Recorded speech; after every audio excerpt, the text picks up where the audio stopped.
రాయలసీమపై Chandrababu full focus పెట్టారా? ఎట్టి పరిస్థితుల్లో అక్కడ ప్రత్యర్థికి అవకాశం ఇవ్వకూడదని భావిస్తున్నారా? అందుకే తరచూ రాయలసీమలో పర్యటనలు చేస్తున్నారా? బనకచెర్ల ప్రాజెక్ట్ అందులో భాగమేనా అంటే అవుననే సమాధానం వినిపిస్తోంది. వాస్తవానికి చంద్రబాబు సైతం రాయలసీమ బిడ్డ.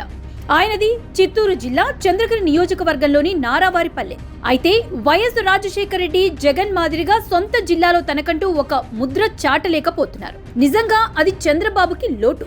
రాజశేఖర రెడ్డితో పాటు ఆయన కుమారుడు జగన్ కనుసన్నల్లో కడప జిల్లా ఉండేది. ప్రత్యేక పరిస్థితుల్లో తప్పించి ఆ జిల్లాలో వారి ప్రభావమే అధికం. కానీ వారితో పోల్చుకుంటే చంద్రబాబుకు రాయలసీమతో పాటు సొంత జిల్లాలో ఆదరణ తక్కువ. దానికి అనేక రకాల కారణాలు కూడా ఉన్నాయి. వచ్చే ఎన్నికల్లో రాయలసీమలో వైఎస్ఆర్ కాంగ్రెస్ పార్టీని నియంత్రించగలిగితే మరోసారి అద్భుత విజయం దక్కించుకోవచ్చు అని చంద్రబాబు భావిస్తున్నారు. ఒకవేళ రాయలసీమలో వైఎస్ఆర్ కాంగ్రెస్ పార్టీకి అవకాశం ఇస్తే మాత్రం ఆ పార్టీకి రాష్ట్ర వ్యాప్తంగా సానుకూలంగా మారుతుంది. అందుకే ఎంత మాత్రం వైఎస్ఆర్ కాంగ్రెస్ పార్టీకి అవకాశం ఇవ్వకూడదని చంద్రబాబు సరికొత్త ఆలోచనతో ముందుకు వెళుతున్నారు. రాయలసీమలో పర్యటనలు అంటేనే ఆసక్తి చూపుతున్నారు. తాను రాయలసీమ బిడ్డ అని సగర్వంగా చెప్తున్నారు. దీని వెనక వ్యూహం ఉన్నట్లు తెలుస్తోంది. తరచూ పర్యటించడం, పెద్ద ఎత్తున అభివృద్ధి పనులు చేపట్టడం వల్ల రాయలసీమ ప్రజల్లో పట్టు పెంచుకోవాలని బాబు ఆలోచన చేస్తున్నారు. అందులో భాగంగా పరిశ్రమలతో పాటు ప్రభుత్వ రంగ సంస్థల ఏర్పాటుకు సైతం కసరత్తు చేస్తున్నారు.